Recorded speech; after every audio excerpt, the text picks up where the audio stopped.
Welcome to Beekeeping Today podcast presented by Bee Culture. Beekeeping Today podcast is your source for beekeeping news, information, and entertainment. I'm Jeff Ott. And I'm Kim Flatham. Hey, Jeff and Kim. Today's sponsor is Global Patties. They're a family-operated business that manufactures protein supplement patties for honeybees. It's a good time to think about honeybee nutrition. Feeding your hive's protein supplement patties will ensure that they produce strong and healthy colonies by increasing brood production and overall honey flow. Now is a great time to consider what type of patty is right for your area and your honeybees. Global offers a variety of standard patties as well as custom patties to meet your needs. No matter where you are, Global is ready to serve you out of their manufacturing plants in Airdrie, Alberta, and in Butte, Montana, or from distribution depots across the continent. Visit them today at www.globalpatties.com.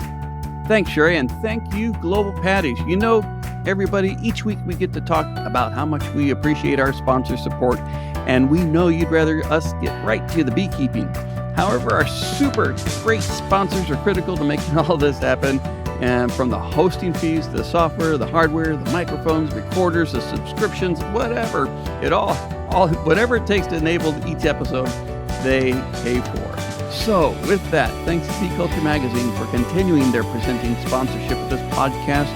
Bee Culture has been the magazine for American beekeeping since 1873. Subscribe to Bee Culture today.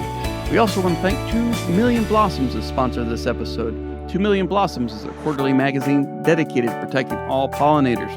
Learn more from our Season 2, Episode 9 podcast with editor Kirsten Trainer and from visiting www.2millionblossoms.com, and that is with the number 2. And also check out the new 2 Million Blossoms podcast available from the 2 Million Blossoms website or from wherever you download and listen to your shows. Hey, everybody, thanks for joining us. We're truly happy you're here.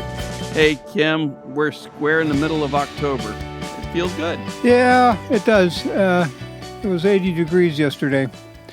I still haven't figured out the weather this year, and I'm not sure I'm going to be able to figure it out, but it was almost too warm to work bees. It was hot, and I picked yesterday to harvest my honey. Oh, wow. Of course. Already. Yeah. So isn't that kind of late for you for harvesting? Well, no. I mean, in terms of the goldenrod is just finishing. The daisies are still going. And there's still fall flowers out there. And it's 80 degrees. There's bees flying all over the place. So it was warm enough, and I had the time, and I went out and pulled. The problem I had, if you want to call it a problem, is that I got one really good colony, that part Russian one. And it did well this year, but the other 2 that I've got didn't do much at all. And I took most of the honey that I would have harvested from the Russian and shared it with the other 2 colonies. So I put a couple of boxes, and that's all I got was a couple of boxes. Well, that's what you're supposed to do, right? Yep. Share. Yep. I don't like feeding, so I'd much rather give them honey. You use a blower, don't you? I do now. Yes, I use my leaf blower. I have an electric leaf blower that I can plug into the garage. It's down, a little ways away. And it's fast, it's easy, and it's clean. I'm thinking about next season switching to a blower. I can't. That'd be an awfully long extension cord to get it out to my bee yard. So I'm thinking battery powered, but I'm not sure what size battery pack or what blowers are available that would be efficient for the job. And then I started thinking, well, that would be an interesting article. What size, how many cubic feet per minute blower do you need to be effective as a bee blower? Yeah, the one I've got electric, it's way more powerful than I need. I mean, I can blow a hive over with it almost. But there's that company, I think it's called Roybee. They have a battery powered blower that is easy to handle and is more than strong enough to do the job. It's not as strong as mine, so it's going to take you a little bit longer, but not much. And it's lighter weight, and it's easier, and I could harvest with one battery. I wouldn't need a second battery or a recharge. Interesting. Well, I'll definitely look into that. I'd like to move away from the fume boards. It's just as far as you can. Yeah, yeah. I've used fume boards forever, and I don't know why. I guess stuck in a rut. So I'm going to try something different next year. Yep. So what else have you been up to, Kim? Well, a couple of things came up just this week. There's a web page out there called Porch, and what they have is they have how to on a whole bunch of subjects. They've got how to mend fences and all sorts of subjects they cover. How tos, how to do this. One of them's beekeeping, and they contacted me a while ago and see if I'd be available to have them send me a question once in a while, and they sent me one this time. And the question that they sent me was, what is robbing and how do you stop it? So I sent them in a paragraph or two and kind of explained how it gets started and what you can do to stop it before it gets out of hand. And then there's a magazine called Countryside Living, and they do 6 issues a year, and they have a beekeeping section every issue. And they called me up and wanted to know some things about actually the author who's doing the article for them was looking at what did you used to do that you're no longer doing? What aren't you telling people to do anymore because it's gone out of style, doesn't work, whatever. So we talked about that for a while. Oh, interesting. Oh, very good. And then the other subject she wanted coverage, we're kind of talking about climate change. What effect is that having? And depending on where you are, it's having essentially none or quite a bit. So we discussed that for a while. Bloom dates are changing and those sorts of things. And of course, the drought, permanent smoke in the West Coast. Well, good. We'll have the links to your porch, right? Right. I keep wanting to Porch. say patio, so sorry. To the porch article in our show notes. So I encourage our listeners to go out and check out your article on robbing and how to stop it on the Porch newsletter. Just a quick reminder to our listeners, we do have transcripts for your reading enjoyment. So if you hear something on the podcast and you're not quite sure what we said or the guest said, feel free to look at the transcript. And it's just another resource that we are providing for you. And also encourage you to listen to Honeybee Obscura with Kim and Jim. You guys are doing some great shows. Yeah, we have fun putting them together, and I know we've got a few in the can already, and I'm going to be honest, I've forgotten which ones you're sitting on there ready to release. What do you got? This week, you came out with invasive plants, and the week that this show comes out will be on waxing and waning. Oh, yeah, that's right, on Thursday, waxing and waning. And that's enthusiasm for beekeeping for some people never ebbs. It never stops. They're up all of the time. But for some people, it isn't.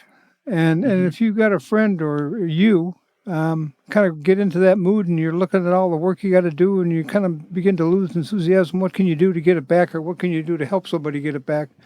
Or maybe you shouldn't get it back. If you don't like what you're doing, you can be spending time doing something else somewhere else. So we just sat down, had a beer, and talked about that. That'll be a good one, and our listeners should check out Honeybee Obscura. You can find the links in our show notes. Coming up, we have Steve Repasky. He's a beekeeper out near you, out of the Pittsburgh area, on his book on honeybees and swarms. Yeah, he's a exterminator, so he knows a lot about how to take care of insects one way or another. But his book on swarming was pretty good. He did that with WicWas Press, Larry Connor, and he's got a lot of good advice in that book, and he talks about it. He's going to talk about it today. Real good. It's a little early for swarming in October, but you'll be ready. You'll be ready. And I'm always saying, well, I've got plenty of time to get ready for whatever in beekeeping. But then I realize all of a sudden that whenever is right tomorrow. Yep. Talking about swarming and swarm preparation and what it is it's a good wintertime read. All right. Well, we'll be talking to Stephen here real quick. But first, a quick word from our friends at Strong Microbials. Hello, beekeepers. Your honeybees face a lot of challenges out there. Unbalanced food sources from monoculture crops, holding yards, drought, food shortages, antibiotics, pesticides, and pathogens like chalk brood. To overcome these challenges, your bees need the multiple bacteria that are in all nectars, pollens, and the environment. These bacteria aid honeybees' digestion and improve your honeybees' response and resilience to pesticides. Now you can help improve your honey colony health with a quick, easy, and safe-to-use product. Strong Microbial's Super DFM Honeybee uses naturally occurring bacteria to restore the healthy gut biome of your honeybees. Check them out today at www.strongmicrobials.com. And while you're at the Strong Microbial site, make sure you click on and subscribe to The Hive, the regular newsletter full of beekeeping news and product updates. Hey everybody, we're glad you're here because sitting across the virtual Zoom table right now is master beekeeper and author Steve Repasky. Steve, welcome to Beekeeping Today podcast. Thank you for having me, Jeff. Good to see you guys. Hey, Steve, it's been a long time. It's good to see you again. Likewise, Kim. It's been too long. For those who don't know Steve runs a business, pest control of stinging insects called Bee Control, and that's with 2 E's. And then his beekeeping operation is called Meadow Sweet Apiaries. And I know that, Steve, over the years that I've known you, I've heard some pretty interesting stories about your stinging insect control. But I want to start with, you're also the author of Swarm Essentials by Larry Connor's Press. Can you tell us, has anything changed in swarm biology since you wrote that, or has anything changed in the people who are reading it? Yeah, that's a great question, Kim. I mean, I wrote that book came out in 2014. It was published by WicWas Press, Larry Connor, as you mentioned. And you and I have done enough conferences together and have talked to various groups of beekeepers over the years. And I think you've even quoted me in this and saying that, there's an art and science to beekeeping. The science is the biology. We could teach that, but taking that science, taking that knowledge and applying it is the art of beekeeping. And when it really boils down to honeybees in general, I think we could all three of us agree that the biology really doesn't change. I mean, we learn new things. Dr. Sammy has figured out that the varroa mite feeds on the fat bodies and not the hemolymph and things like that. So from a swarm standpoint, there's a few things we still don't understand, like fall swarms. We're seeing a lot more here, and I'm sure you're seeing them in Ohio, and we're seeing them here in Western Pennsylvania. So that's a new aspect that we're still trying to wrap our heads around and figure out. But ultimately, the biology of swarming has stayed the same. The bees do what they do. They drive us nuts as beekeepers. We never have enough equipment on hand. They always land 60 feet in the air instead of 6 feet in the air. So that aspect hasn't changed. But I think from the beekeeper standpoint, I think that's where we're kind of missing the boat, if you will, in a way that, beekeepers want answers in black and white. They think of beekeeping as a yes and no type of a practice, if you will.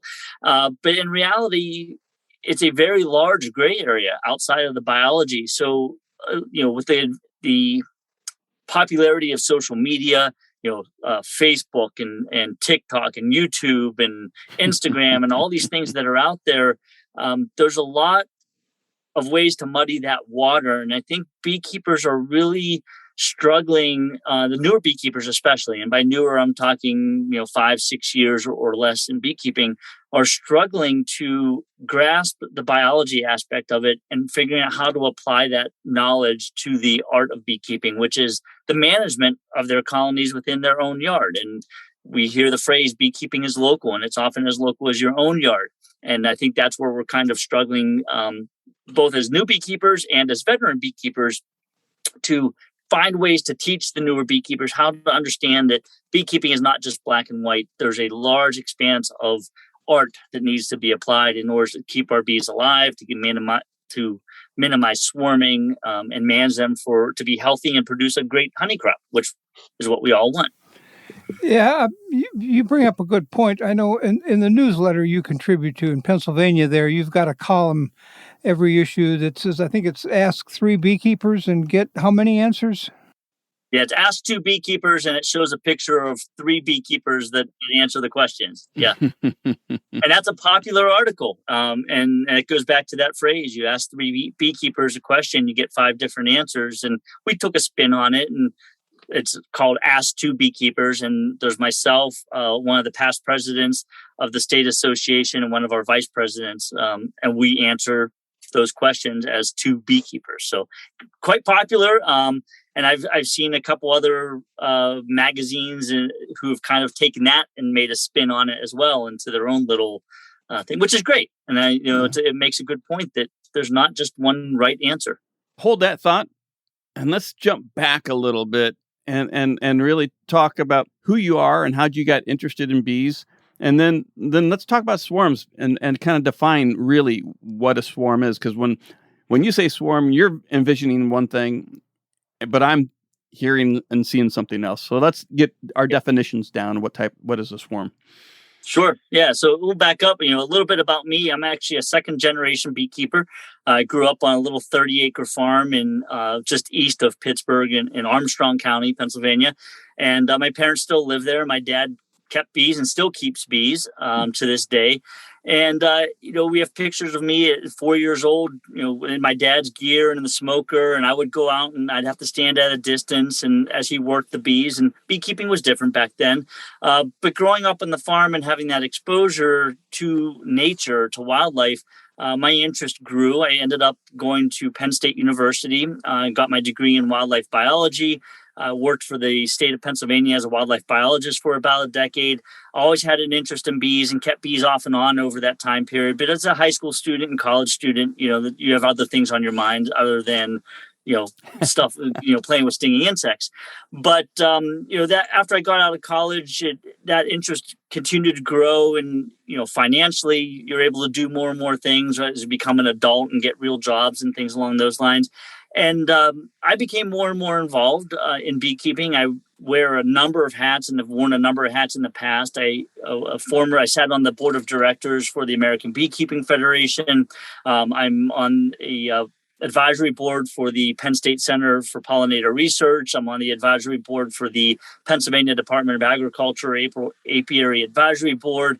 I'm the current president of the Pennsylvania State Beekeepers Association, and the list goes on and on. So I've worn a lot of hats and continue to do so. And I think a lot of that just comes from the passion I have for not only just the outdoors, but as we grow older, we find that passion becomes narrower with certain things, and stinging insects has kind of been my forte, not only from a honeybee standpoint, but from all the other quote unquote bees, right? The wasp, hornets, yellow jackets, things that I deal with. So that's kind of where I am at now. And I've gained a lot of experience, met a lot of people, done a lot of talks all over the place, which is fantastic. And I don't see it slowing down. And I think much to the chagrin of my wife, she would like to see it slow down, but we just go. It seems like every night I'm on a Zoom meeting. But that's kind of where I came from and where I'm at, where I'm headed. And I'm in my final term of the state as the state president. And who knows? I've got being put some pressure on to get 2 more books out here in the next year and a half. So I'll be working on those, which will be great. Better Bee is pleased to sponsor today's episode of Beekeeping Today podcast. For over 40 years, Better Bee has supplied beekeepers across the country with the tools, equipment, and knowledge needed to succeed. Because many Better Bee employees are beekeepers themselves, they understand your needs and challenges and are better prepared to answer your beekeeping questions. From their colorful catalog to their support of beekeeper educational activities, including this podcast, Better Bee truly lives up to their tagline of beekeepers serving beekeepers. See for yourself at betterbee.com. Well, that'll be cool. What are the subjects or topics of the books you're writing? We're looking at basically management, hive management in general. that whole application of the art and science of beekeeping, and we're missing the art aspect of it. And we're trying to get back to our roots and learn how to manage our bees. But all that passion kind of, got me into, I met Larry Connor. I've always had a passion for swarms. I found them interesting. I found that dynamic very interesting. And of course, you might have heard of this guy, Dr. Tom Seeley. He's around conferences here and there. But he, I've had that chance to meet him several times early on in my career, if you will, and read more of his work about swarms and how they select nesting sites and things like that. And that really kind of got my interest going and led to the creation of Swarm Essentials. There as many books as there are out there on beekeeping, there's always only a chapter or a half a chapter or a couple paragraphs on swarming. Bees swarm, they land in the tree, you catch them, you feed them, and that's it. So the idea came about with myself and Dr. Connor to put forth a book. And I brought the idea to him, and he's like, great, put down an outline and bring it back to me. And that started it all. And that took about 2 years to get put together. In 2014, it was published, and it's still one of the best-selling books out there amongst his Essential series. And it really focuses somewhat on the biology, but more so on just understanding the dynamics of that biology. Not so much just the bees grow, they expand, they swarm, you catch them, but it really dives into the details of about what swarming is and what the signs are that we should recognize as a beekeeper. Well, I guess that comes a good question. What is a swarm? And then I thought there's only two kinds of swarms, the one you caught and the one that got away. So to start with, what is a swarm? And the term swarm can denote basically a large cluster of bees in the air. And I see that in my pest control business that people call, I have a swarm of bees. I have a swarm of bees. There's a swarm in my house. They don't know what a swarm is. They just picture a swarm as that Disney movie with the bear that sticks his hand in the hornet's nest. Actually, it's not a beehive, right? And they see those bees flying around. But from a beekeeping standpoint, swarming is a reproductive behavior. It's where the colony builds up with a lot of different influences to that process, to that swarming impulse, which ultimately leads to the division of that colony from one large colony into two. I'll use the word genetically identical, and I'm sure I'll get hung up to dry by some of the other folks out there. They're not identical because that queen is a virgin queen and she has to mate with some drones that are out there. But ultimately, swarming is a genetic or a reproductive process of the colony dividing and spreading their genes throughout the landscape. So the colony grows, they divide in half that colony takes off, finds a new home, the queen gets mated, and that colony now has established a subset of the genetics from its mother colony into this new colony, and they continue to grow. So that's what a swarm is. Then from there, we get into the types of swarming. There's reproductive swarms. There's absconding swarms. The two are very different. A reproductive swarm leaves behind a queen that is laying. You have a colony that is in equilibrium. There's drones and workers and everybody's happy. An absconding swarm is no holds barred, nobody left behind. The whole colony picks up and takes off. And that's usually as a result of a disruption from weather, somebody cutting down the tree, an infestation of high mite loads, or potentially small hive beetle loads where there's just such high pest pressure that colony just has to take off and leave its home behind to find something that's new and refreshing. I want to make sure I understand what you just said, Steve, about the swarm that leaves. Mm-hmm. And it was my understanding that the queen from the original colony leaves with the swarm, and she's often very soon replaced. Correct. So you have a genetic change there, and then the mother colony has to produce several virgins of which one will mate and then lead the colony. Correct. Yeah. Okay. So what we could boil it down to is you have to think of a colony that's in equilibrium, right? A colony that's in equilibrium has a queen that's laying, multiple virgins, numerous drones. Everything is working as is. When you add in these pressures to create that swarm impulse, which is an increase in nectar flow, increase in pollen, increase in brood production, which causes congestion. All these things cause that impulse to start up. When that swarm impulse begins, they create numerous queens, right? Because the idea is to spread those genetics across the landscape. When you produce numerous queen cells, that throws off that colony equilibrium, because now you have multiple queens technically instead of one. So in order to do that, in order to get back to colony equilibrium, they have to get rid of these excess queens, if you will. One, and as you pointed out, the primary swarm that takes off is the swarm that leaves with the parent, the mother queen, right? The original mated queen. She takes off with roughly 50 to 70% of the colony to head up a new colony somewhere across the landscape, anywhere from a half mile to several miles away. Back home at the parent colony, you have all these excess queen cells that are continuing to develop, and the colony is still in that mode of trying to get back to colony equilibrium, which is one queen. So in order to do that, a number of mechanisms can take place, one of which is the production of what we call secondary swarms, where additional bees will leave with one or more of the virgin queens that will emerge over a period of the next several days to a week. So now you have a secondary swarm that takes off, and that can happen 2, 3, 4 times depending on how big the colony is, how big the cavity is that they're emerging from, how many bees are being produced by the previous queen or had been produced by the previous queen. So you've got secondary swarms that help relieve that pressure and get back to colony equilibrium. Then within the parent colony itself, we have additional mechanisms that take place, like queen-on-queen fighting. So we always hear about virgin queens fighting with each other to the death. That can take place. We hear about balling of the queen, where workers will form a tight little ball around these virgin queens and kill them because they are not a preferred queen compared to some of the other queens.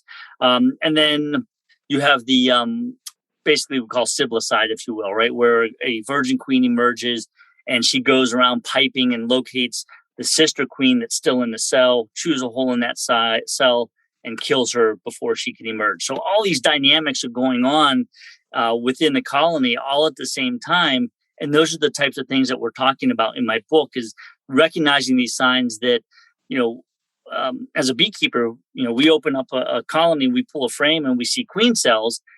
Oftentimes we're told, just remove those queen cells, right? If you cut those queen cells off, you're going to stop that swarm. And in reality, we've already lost the swarm originally. Now we're dealing with the side effects of this colony equilibrium. So my book goes into those types of details and explaining what you should be looking for as a beekeeper and how you might want to handle each type of situation differently. And I always tell beekeepers, think before you act. Before you slice off those queen cells, check on this, this, and this. And I have a picture on my slideshow that I do of me looking up at a swarm with a pole pruner and no veil on. And I say, what happens if I cut off that swarm without putting my veil on, right? Those bees are going to land on my face. So you need to think before you take action on a lot of these things. That's what I go into in my book. Not that that's ever happened to you. No. That was just for a picture effect, right? Well, that sort of brings up the question then. I don't want any of those things to happen in my hive. What kind of management techniques do I need to practice so that my bees don't even think about doing any of this? Yeah, you say a key word there, Kim. That's management, right? We're not beekeepers anymore. We're bee managers. Back in the day, in the early 80s and early 90s, prior to this whole colony collapse, prior to the varroa mite showing up in 1987, we put supers on in April or May. We took them off in October. We caught a couple of swarms, and that was beekeeping. We didn't have all this to deal with. Now we have to manage our colonies. So what do we do to manage swarming? And I think one of the takeaway messages for all beekeepers should be that you are not going to stop swarming. It's just not going to happen unless you continually manipulate your colonies and split them down and really take away the resources and slow them down. So what do we do as beekeepers to minimize swarming or manage swarming? We have to get into our colonies. We have to recognize what certain things mean. So, for instance, if I open up my colony in mid-April and I see what we call plague cups or just queen cups on the cells, what does that mean? What stage of that swarm impulse are we in? Versus maybe 3 to 4 weeks later when I open up that colony and I see fully capped queen cells along the bottom of my frames, I should know, or at least read the book and understand that if you see a capped queen cell, you've already lost your mother queen to the primary swarm. Now we're dealing with the after effects. So what do we do as beekeepers? Manage your colony. Well, what does that mean? And that's a very open question and very open discussion because everybody's idea of management is different. Some people's idea of management is to let bees swarm naturally, do as they do, because it's a break in the brood cycle, right? And we certainly want that break to contain or minimize the varroa mite issue. But in urban settings, that's not a good thing because now we have swarms going into people's houses and people's yards and on cars and trains, planes, automobiles, and all these other places. And that ends up into a social interface between beekeepers and non-beekeepers. So we have to keep that in mind. Hivealive is a liquid feed supplement for honeybees, and right now is the best time to feed it to your colonies. Hivealive contains a blend of seaweed extracts, thyme, and lemongrass, a unique formula which improves bee gut health, resulting in more bees, honey, and improved overwinter survival. Now, Hivealive has just launched their new fondant patty, which contains the correct dose of Hivealive, vitamins, and amino acids, and comes in easy-to-use pouches which are great for giving to colonies over winter. Ask about Hivealive at your local beekeeping store or visit the website www.usa.hivealivebees.com for more information. So what do we do as beekeepers? Manage the colony as you see fit based on the needs of your own apiary, but also based on where you are located. So an urban beekeeper might need to manage that colony a little bit more heavily in terms of making more splits and preventing those swarms or minimizing those swarms than maybe somebody out in an urban area of Eastern Ohio where, there's farms around and plenty of hollow trees and things along those lines. Well, one of the things that I always understood about a colony that was heading towards a swarming event was that the two things that people always point at, and correct me if I'm wrong, one of them is a colony simply runs out of room. There's 3 boxes on there and you've got enough bees in there to fill up 5. But the other half of that equation is that you've got that many bees in there, and one of the natural controls of the swarming impulse is the sense of all of the bees in the colony that they have a queen. There's queen substance being constantly produced. And when you get more and more bees, you're getting less queen substance per bee. And there's only so much queen substance to go around. And when you essentially hit some critical minimum of queen substance to bee, the decision is made, the signal is sent, something happens, and the preparations for all of this activity begin. Am I close there? Yeah, you are. And you actually bring up some very good points because that's what the books teach us, right? That congestion is one of the things that leads to swarming because we have 3 boxes with 5 boxes worth of bees and there's all this nectar coming in and it's congestion. But there's more to it than just congestion, right? And one of the things that I'm going to be writing about in my upcoming books here in the next year or two is getting into the detail of understanding that actual aspect or that process it's more than just congestion, right? So I look at it as nectar management. What are bees in general? They're hoarders, right? They just will bring as much nectar as they can, no matter how much space they have. If they have an open cell and the ability to fill it, they will fill it. So when it comes to swarming, oftentimes that nectar management is not controlled by us because, especially in feral colonies, but even as beekeepers, we get lulled into a false sense of security with double deeps and 3 supers or whatever configuration we have because we think, oh, they've got plenty of room in there.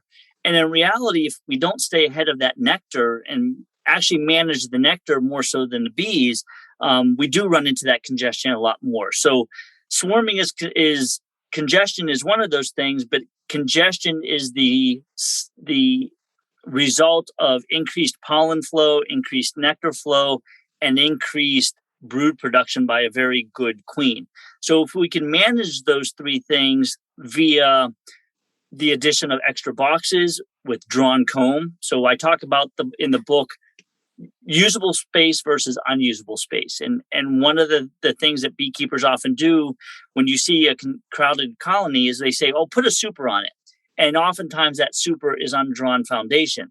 That's not usable space for the bees. So if they kind of go over that brink of congestion, they look at that empty super and say, yeah, we're already looking at swarming. That extra space, it's not carpeted, there's no furniture, I can't do anything with it.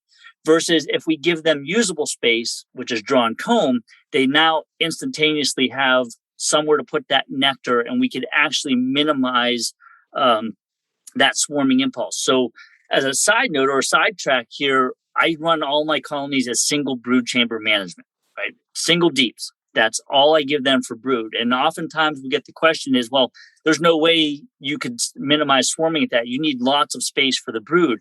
Mathematically, and Ian Stepler up in Manitoba and Devin Ron in Ontario have done all the math on this.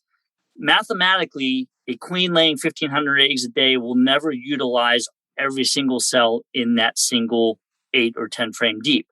So the question becomes, well, where do they put the nectar and pollen? And that's where the addition of supers come on. So I actually increase my honey yields using single brood chambers and minimize my swarming impulse by giving them lots of usable space, and I still maintain a large production of brood in that single brood chamber. So there's a lot that we could tease out of this and discuss for 4 podcasts if we wanted to. And it's more about the nectar management than it is the bee management when it comes to swarming control. That's interesting. Okay. Well, that and as you were going through that, the biology of it makes perfect sense, I think, in terms of population space and how to. I like that term, nectar management. I like that. It takes some of the onus off them. From the rest of the actions. Yeah.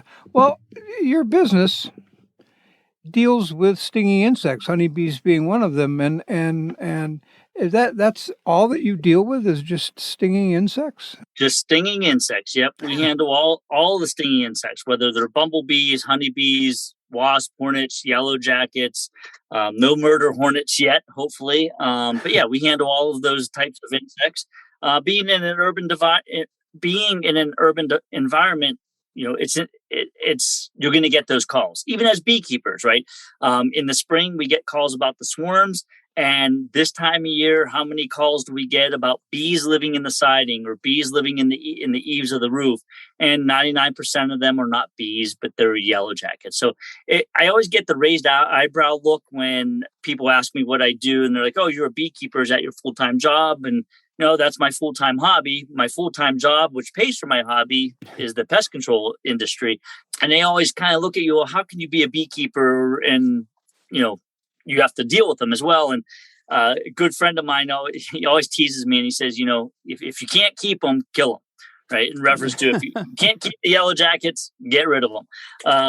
But we can't deal with the honeybees. So it actually puts me in a unique position amongst pest control operators because I have the experience and knowledge to deal with honeybees in a proper way, in an experienced and knowledgeable way, but I also can handle all of the other stinging insects that go along with it. Well, I'm glad there's somebody out there that can do that.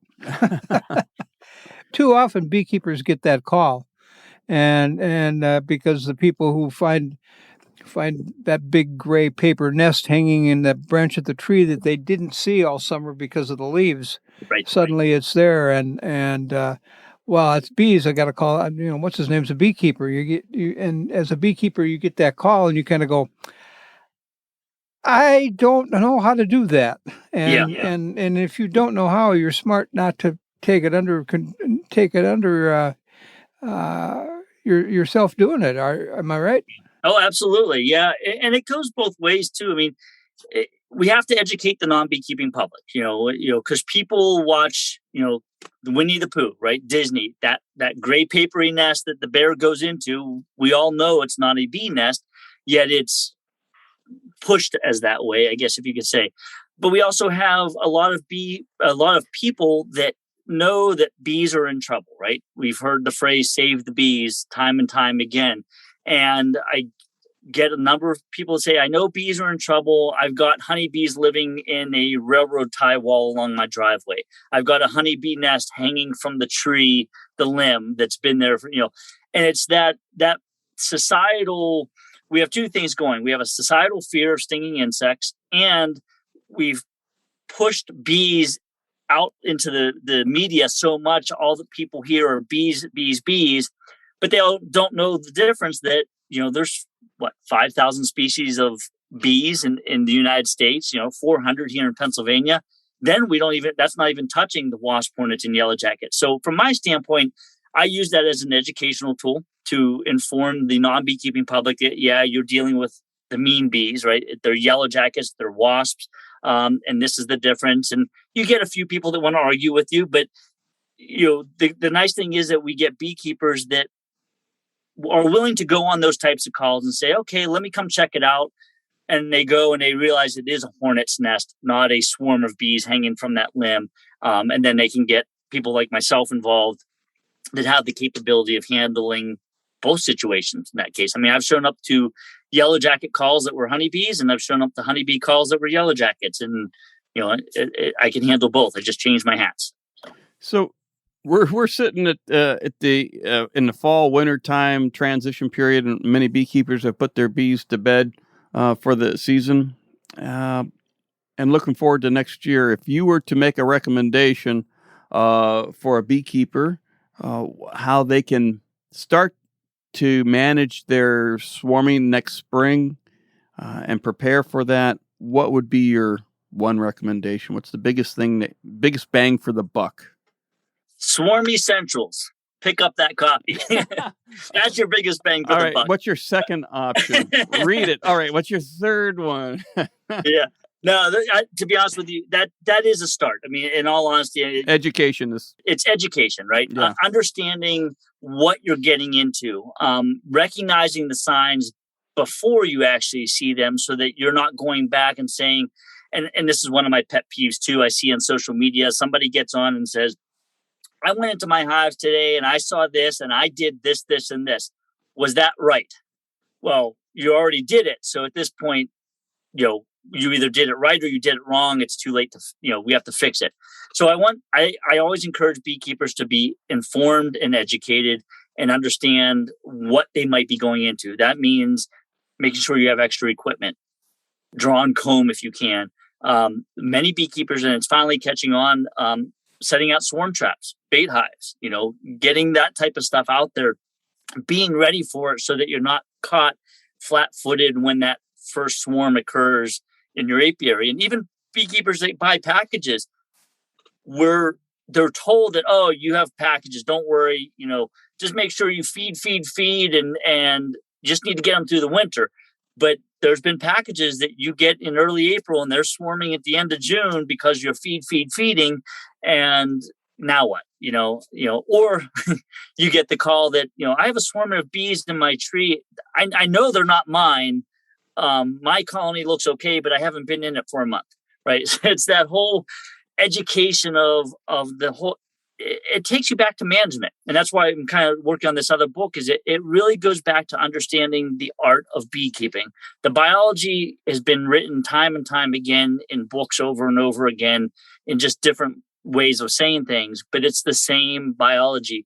It's understanding how to apply that to your management and understanding what you're seeing that's going to make you successful. So when it comes to swarms, extra equipment, ropes, ladders, cardboard boxes, duct tape, pruners, having the tools that when a swarm does happen, you can at least capture it and then go back and figure out, okay, was it yours? Which hive did it come from?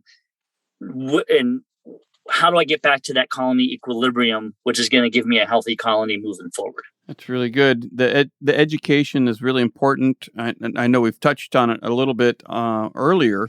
Where do you go to get your education? Because all beekeepers are constantly learning, or they should be. Absolutely. I continually go back to books. I'm looking here off the side of my office. I've got 4 or 5 shelves of books. I see, behind Kim there, we have books because the books are written generally by people in the know that have been around, have experienced, and do it. I also will go to university web pages or university YouTube videos, people that have the knowledge, the science, and the backing to give you the correct information rather than somebody that's kept bees for 1 year and they're putting out a YouTube channel. So I always go to books. And yes, I've written a book. There's other people that have written books on swarming as well. I get them all because I may not be able to eloquently say one thing, but Kim might be able to say it a little bit better in his books. And you can't go wrong with books. And people, beekeepers are 2 things. We're notoriously cheap and impatient. And, they don't want to buy the books because it costs $50 or $30, but it's a source that I could go into my house. I could pick up the book and read it and go to that, chapter and say, okay, that's what I thought. There it is. It's black and white. It's written by Tom Seeley. Can't go wrong there. Certainly YouTube and social media has its positive aspects to it. But I jokingly say I go on there to raise my blood pressure because oftentimes it just aggravates me, some of the answers that are out there. And you have people that are putting information out there more to get the number of views and the number of clicks than they are to actually educate people. And I always tell people, when I do my talks, which beekeeper are you going to believe? The one that has 10,000 posts on a forum or the one that spends 10,000 hours in his beehive? Those are 2 different things. So I'm a book guy. I really push for people to pick up books when they can. And I will add to your list is, knowledgeable beekeeping podcasts. There's us, yes. And there's there's us. And there's you guys, and Honeybee Obscura. And you're right. And podcasts, and yours is one of them. I mean, there's a handful of podcasts out there that are very good. And I always forget about stuff like that because during my summer months, my bee culture magazines, I'm a year and a half behind right now because they just stack up every month until winter.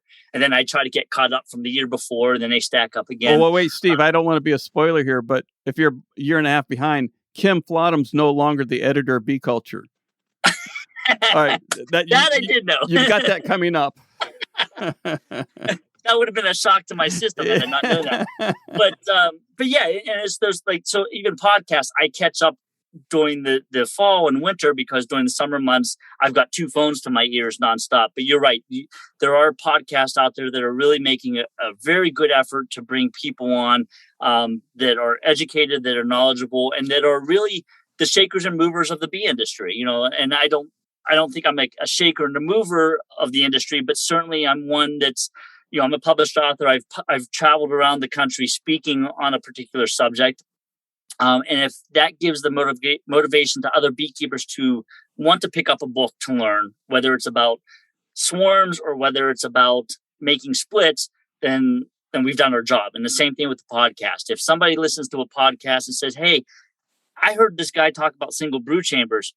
Hey, if that motivates them to read up on something, then I think we're doing our job. Yeah. And that was a self-serving plug for podcasts. But the point being is that you want to be selective of where you grab your information and from a knowledgeable source. And we always push and always partial to the educational universities, their information sites, Honeybee Health Coalition, Bee Informed Partnership, those vetted, trusted sources. Absolutely. And we have a new one coming back online too. And Kim, you probably remember the Mid-Atlantic Apicultural Research and Education Consortium, right? MERIC.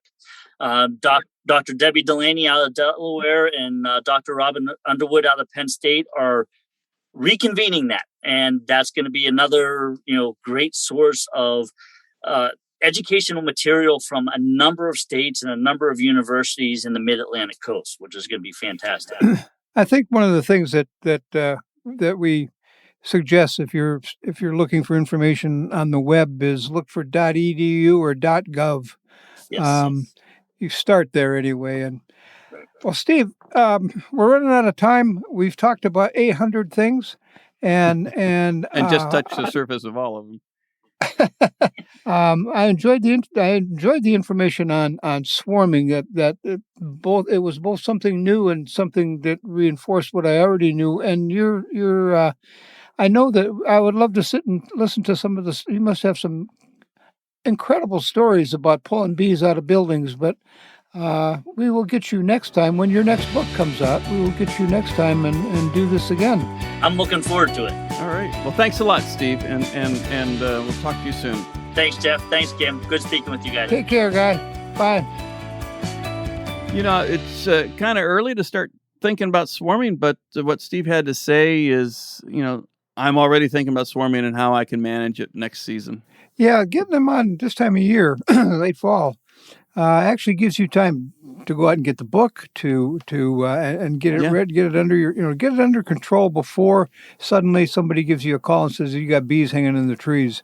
If you do it right before it starts, you won't have that call.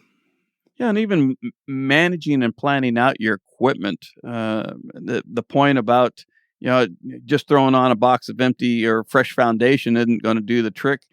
So if you're sitting here in the wintertime and you have nothing to do, you can go sort through some of your boxes and kind of start pulling together your pulled foundation and pulled frames and start putting them in the box so that when the time comes, you can put those on top of a hive and prevent perhaps. The old Boy Scout motto, be prepared. As much as possible. Well, that about wraps it up for this episode. Before we go, I want to encourage our listeners to rate us 5 stars on Apple Podcasts, wherever you download or stream the show. Your vote helps other beekeepers find us quicker. Even better, write a review and let other beekeepers looking for a new podcast know what you like. You can get there directly on our website by clicking on reviews along the top of any web page. As always, we thank Bee Culture, the magazine for American beekeeping, for their continued support of Beekeeping Today podcast.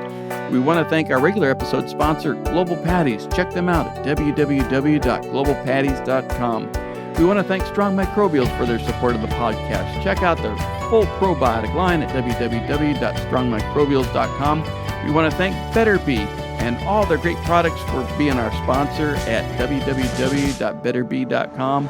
And finally, and most importantly, truly, we want to thank you, the Beekeeping Today podcast listener, for joining us on this show. Feel free to send us questions and comments at questions@beekeepingtodaypodcast.com. We'd love to hear from you. Anything else, Kim? Well, I think that wraps it up. I got to go look for some drawn comb. All right. You take care.